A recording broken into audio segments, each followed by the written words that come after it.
Hello, my name is Samantha Ojeda. This is a true story about me as a child growing up and into early adulthood.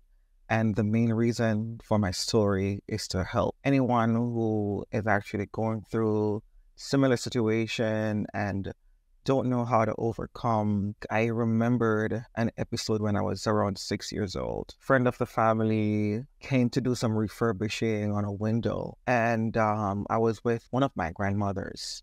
And as a young girl growing up, my father wasn't really around a lot. So I don't know if it's because I was longing for paternal time or attention. I used to be drawn to the opposite sex. But I remembered a gentleman came there and he was fixing the window, and it piqued my interest. I was so intrigued by him fixing the window. I was like, okay. I remembered me asking, what is he doing? And he told me, and I was there, sitting there talking. And then for out of the blue, I remembered him because he's outside and I'm inside. So I remembered him at one point. He was funneling me, and this was a strange experience for me, and I didn't understand it. I don't remember exactly what happened, but I think he was trying to comfort me, making me know that it's okay. But at one point, when I couldn't take it no more, I said to him, okay, I'm going to go to the bathroom. I'm going to go to the restroom real quick. And I remembered running from that area, and I went on the bottom of the bed, under the bed, and I laid under there very still because I'm like, okay, he don't know where I'm at. He's all the way outside. He doesn't have access to inside the house, so I should be good. And I remember like probably 10, 15 minutes afterwards, my grandmother kept calling me, and I'm like, I'm not gonna answer because more than likely she's calling me because of him and she don't know what's going on, and this is just my little secret between myself. I'm not gonna say anything to anyone. So I stayed under there for a while until I thought he was gone. And when I came out, he left already and everything. And my grandmother approached me and was like, so and so is asking for you. Where did you go? I was like, oh, I was in the bathroom or something like that, and that was it. Nobody knew about it. That was my very first experience with that trauma. So from the ages of 6 going on until I would say around 17, I had many different abusers. And then at one point, when I was around 21, 22, with my first daughter's dad, I wouldn't say it was sexual abuse per se. He was drunk and he forced himself on me. I was sexually assaulted by another family friend when I was 9 years old. I was actually on a motorcycle because at that point, that's what he wrote. And I was on the motorcycle heading towards my grandma, and I thought I was okay until almost getting to my grandma's house. They were passing a cane field, and this young man, he started to tremble. And I can remember the feeling quite vividly. He was trembling, and when he was talking to me, he was trembling. And he said to me, do you want $2? That's what he asked me first. And I'm being 9 years old, not knowing what he's going to answer afterwards. I said, sure. And then he proceeded to stop by the cane field off the motorcycle. And then he told me that he was going to go to pee. And it was really dark. And it was really around 2 o'clock in the morning. He asked me if I wanted to come inside with him. And I'm like, sure. Me thinking that, okay, he's going to protect me. Me being outside of the cane field, it's too dark and he's going to protect me.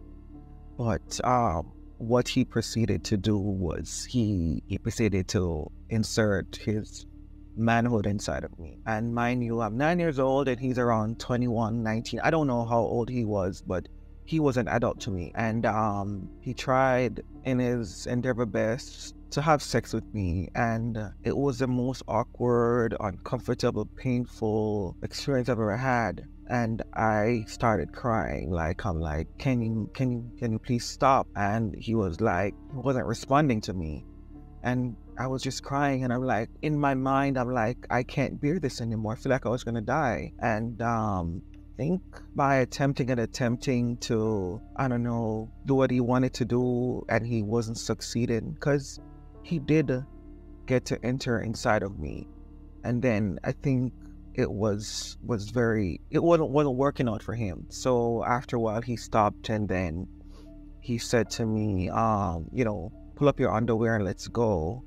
And then once we went outside of the cane field, he said he handed me the $2, and he said, let's go. Please make sure you don't tell anyone about this. I don't recall him threatening me or anything like that, but in my little 9-year-old memory, I'm like, oh my God, I don't want to say anything because he was gonna kill me. Watching movies and everything like that. And what happened after was very cruel, because he went on the motorcycle and he left me.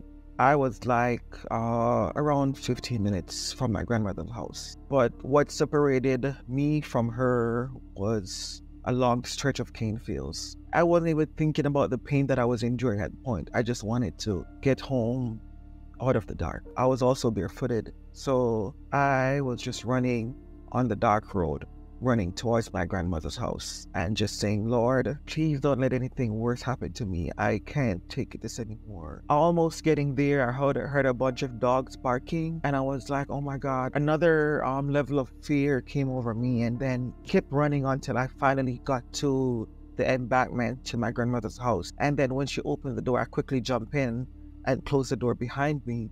And then she said, where's so-and-so? And I said, it's just me.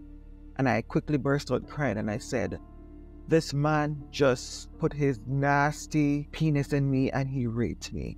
And I just broke down and I started crying. I wasn't myself anymore. I lost a part of me back in that cane field. Like, I didn't know how to relate to anything anymore. So I just started crying, and she told me to just go up on the bed and she's gonna inspect me to see if I'm bleeding or anything like that. And she checked me, and I wasn't bleeding. And I remember I turned to her and I said, Nana, I don't want everybody to know my shame. Can you please keep this a secret? That is what I asked her at that point. And after that night, I carried on as if nothing happened. When I was 11 years old, my father passed away, and before he passed away, he had schizophrenic disorder. So during the time, he had burned most of our belongings, so we had to start from scratch. Growing up in the community, I got raped several other times by different males, and it just happened just like that. Like, it happened, and I kept it a secret because I'm like, this is a shame, and I don't want nobody to know about this.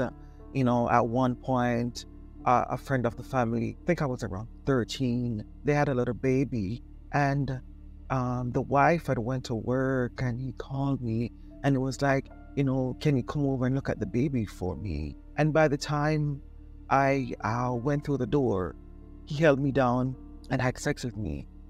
And it just like a cycle that kept going on and on, where I kept on keeping it a secret. Like, this must be something normal now, or this is my story. I'm just gonna hide it because nobody needs to know about the shame. Even at one point, when I used to live with a family, I remember a lot of boys used to come by the house, like especially on summer and so forth.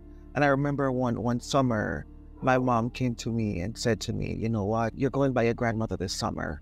I'm not leaving you here. And even though one of the guys that came by the house, he was my boyfriend at that point. And I felt bad about it, but I was kind of happy that my mom, put her foot down and say, you're not staying here this summer. You're going by, my mom's house, because she kind of sensed that, okay, my little girl is not safe here. At one point, I met this guy. He's like 10 years older than I am. So we met, and then this love kind of blossomed. And at one point, I went to visit him, and I remember little by little, I started staying like a few more days, and then I started going back and forth for more clothing and stuff like that. So it happened where, I was with him for a while and then we started living together just like that. And then he used to drink a lot. And I didn't know that until we started living together. And then sometimes he would come home and like, oh, you're doing this, you're doing that. And I'm like, no, I'm here every day. I'm not doing anything. And then he started accusing me a lot of other things, and the abuse started. And every time it would happen, I would pack up and go up to my mom's house, and then me and mommy, or we started an argument or something, and I would pack up and go back to him. So it was an ongoing cycle where he would just hit me for no reason, but I stood up for myself. Even though I stood up for myself, nobody on the outside would look at it as like, you guys are fighting. Back in Jamaica, they were like, the man is beating you, So it kept going on and on until we broke up, and he begged me to come back, and I came back. And at one point it was so bad where he kicked me in my head, and I had a bleeding in my ear, and then went back home until eventually we had a child together. And that was when the baby was around, I would say 3-4 months old. She one night he came home and accused me of cheating, and he threw his pants and tried to hit me with the pants, and it caught the baby, and the baby was laughing. She took it like it was some type of joke. And that was the night I decided that I'm like, it could have been worse. He could have tried to hit me with something else, and it caught the baby, and it could have killed the baby or disformed the baby or something. So I decided, like, this is the night I'm gonna leave. When I was around 28 years old, I married my lifelong friend. He was in America, I was in Jamaica, and I started working in Michigan. Things were working out, and I said to him, you're in New York. We've been dating for about 2 years plus.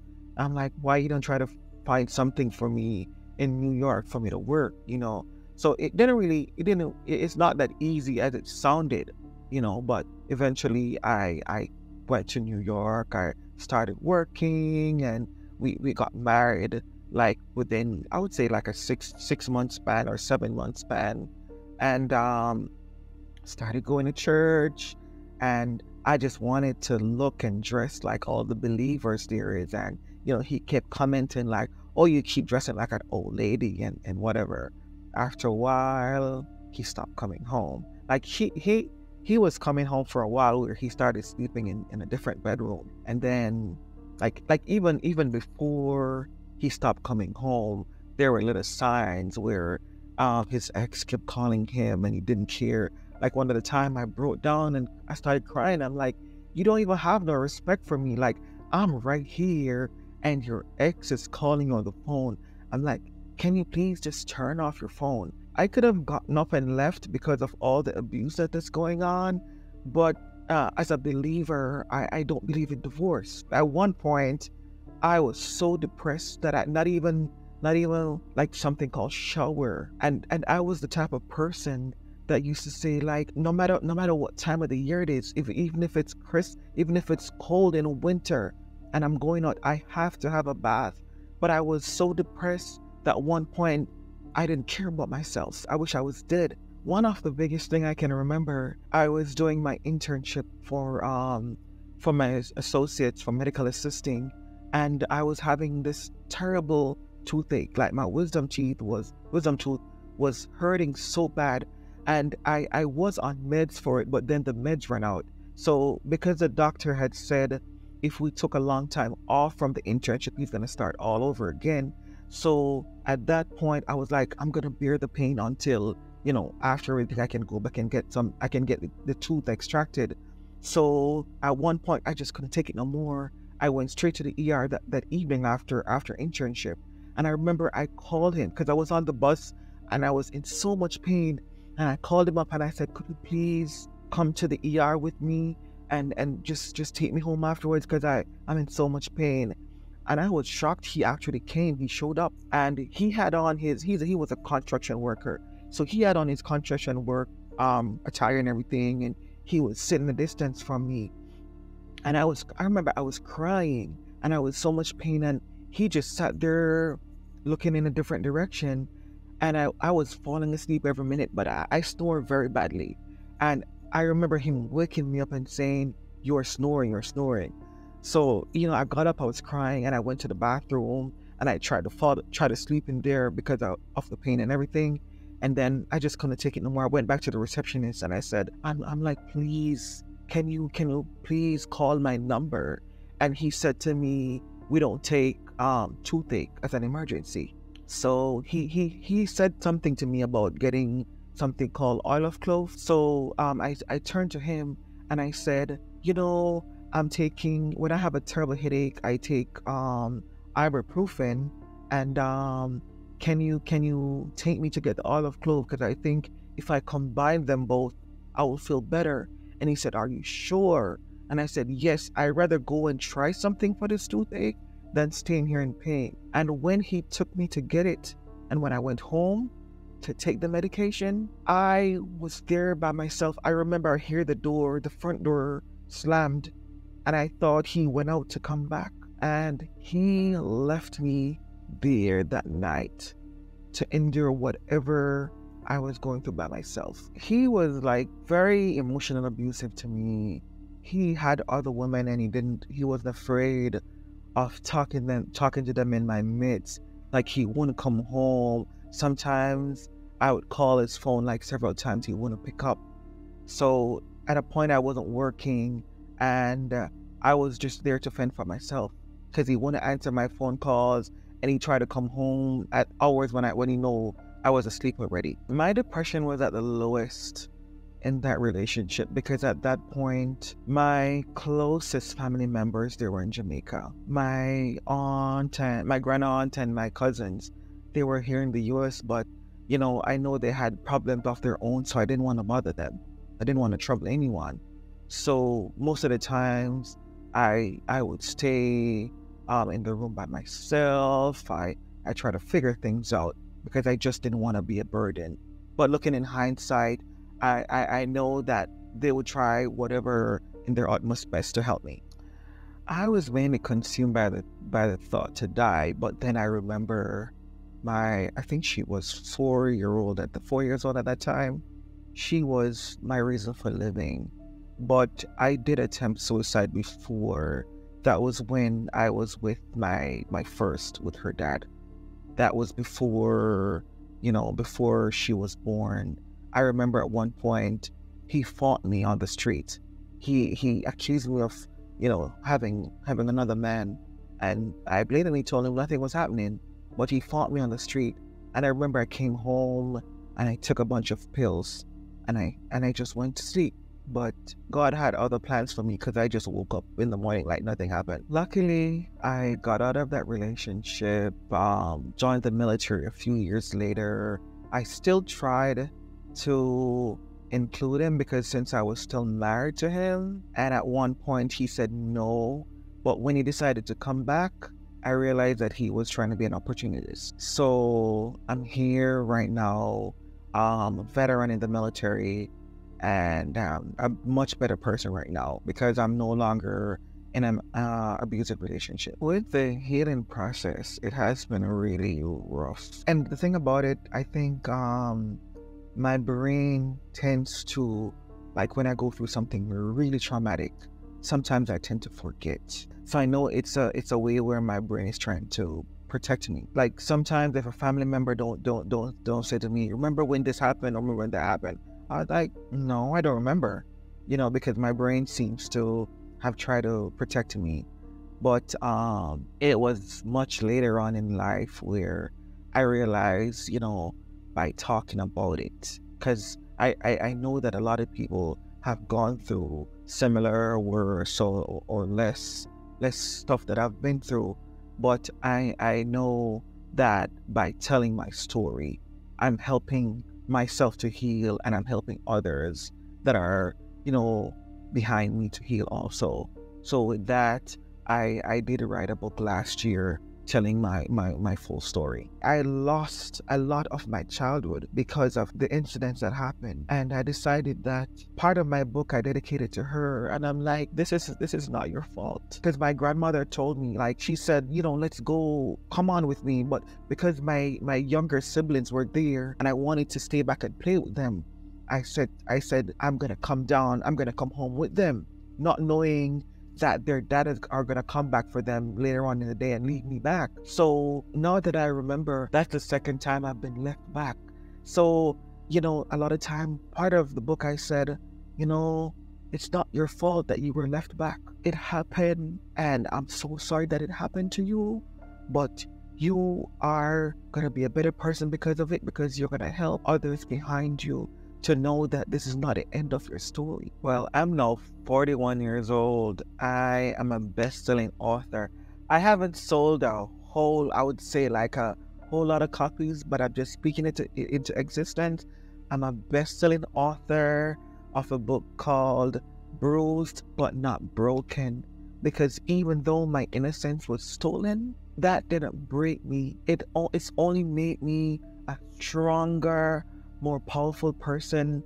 I am an entrepreneur. I own this great food truck. So I am using all my gifts to give God glory.